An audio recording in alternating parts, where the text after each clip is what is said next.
This screencast forms part 1 of an introductory talk on psychoanalytic ideas which inform psychodynamic counselling. All societies have their ways of helping people with emotional distress, but the roots to a counselling way of helping lay in the West back in the 19th century, when 3 main theoretical and philosophical models evolved, which underpin talking therapies, including counselling today. These are psychoanalysis, humanistic, and behavioural models. Ideas from Freud's psychoanalytic model informs, amongst others, psychodynamic counselling and transactional analysis. Humanistic ideas lie behind Maslow's pyramid of needs and Carl Rogers' person-centred, also known as client-centred, counselling models. Behavioural approaches, combined with ideas from cognitive psychology, form the basis of cognitive behavioural therapy, also known as CBT. We're going to be looking at Freud's psychoanalytic model and some of his ideas which are still used, in varying degrees, along with more recent developments in psychodynamic counselling today. During his life, Freud developed 2 models of how the mind worked. These 2 models attempt to explain or describe different observations he made about the way the mind seemed to work. In one model, Freud thought of the mind as being divided into 3 areas or levels or processes, which he called the conscious, the preconscious, and the unconscious. The area of consciousness includes all those things which we are currently aware of. For example, you're conscious of your surroundings, of who you are, of listening to and hearing my voice.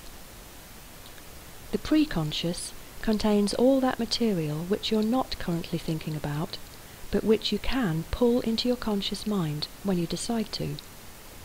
The name of your first school, your mother's birthday, for example.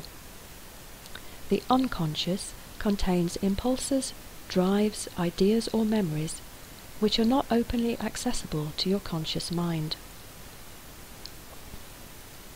In the second model, Freud thought of the mind again as being divided into 3 areas, levels or processes: the id, the ego, and the superego. The id contains drives and impulses like sexual desires and aggression.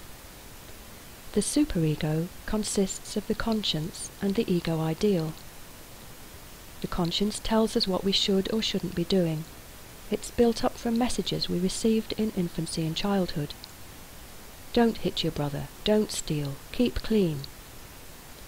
The ego ideal is a model of how we think we ought or would like to be. The ego is that part of the mind which negotiates between the 2, between the impulses and drives of the id and the prohibitions and demands of the superego. Here's an example of how the id, the superego, and the ego operate in Freud's model. I receive a tax statement asking for payment for an amount I consider to be extortionate. I'm filled with rage, and my id entertains all kinds of reactions, including yelling down the phone at idiots from the Inland Revenue.